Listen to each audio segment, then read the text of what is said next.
wabarakatuh.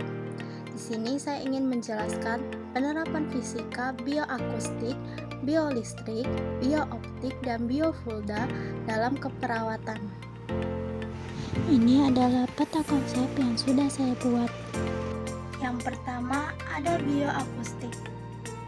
Bioakustik adalah ilmu yang mempelajari tentang proses penerimaan pendengaran yang timbul oleh makhluk hidup. Bioakustik ini menggunakan gelombang suara dalam diagnosis dan perawatan medis. Contohnya ada penggunaan stetoskop. Lalu ada penggunaan USG. Cara kerja mesin USG menggunakan gelombang suara berfrekuensi tinggi untuk membuat gambar bagian dalam tubuh.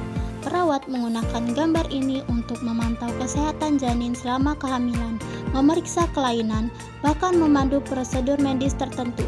Semuanya tentang gelombang dan gema. Yang kedua ada biolistrik. Biolistrik adalah arus listrik dan potensial listrik yang dihasilkan atau terjadi di dalam sel, jaringan, dan organisme hidup. Biolistrik itu energi yang dimiliki setiap manusia yang bersumber dari ATP, di mana ATP ini dihasilkan oleh salah satu energi yang bernama mitokondria melalui proses respirasi sel.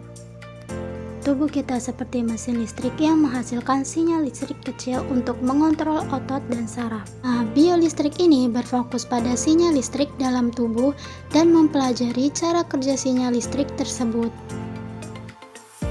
Contohnya penggunaan EKG dan EEG. Alat-alat ini membantu perawat memantau aktivitas otak dan irama jantung. Dengan memahami pola listrik ini, perawat dapat dengan cepat mendiagnosis dan merespon kondisi kritis seperti kejang atau serangan jantung. Yang ketiga ada biooptik. Biooptik adalah ilmu yang mempelajari optika yang berkaitan dengan organ penglihatan manusia seperti mata. Biooptik itu bidang yang menggabungkan ilmu fisika dan biologi untuk memahami bagaimana cahaya berinteraksi dengan organisme hidup termasuk tubuh manusia. Bayangkan mencoba melihat dalam tubuh manusia tanpa membukanya. Disitulah biooptik berperan. Contohnya penggunaan endoskop dan laser. Teknologi seperti endoskop dan laser bergantung pada prinsip cahaya.